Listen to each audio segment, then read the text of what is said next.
قالوا ادْعُ لنا ربك يبين لنا ما هي إن البقرة تشابه علينا وإنا إن شاء الله لمهتدون.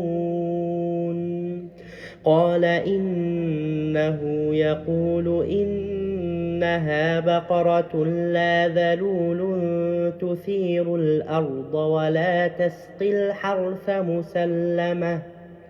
مسلمة لا شية فيها.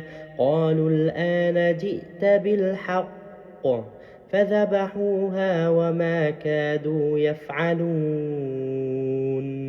وإذ قتلتم نفسا فادارأتم فيها والله مخرج ما كنتم تكتمون. فقلنا اضربوه ببعضها كذلك يحيي الله الموتى ويريكم آياته لعلكم تعقلون.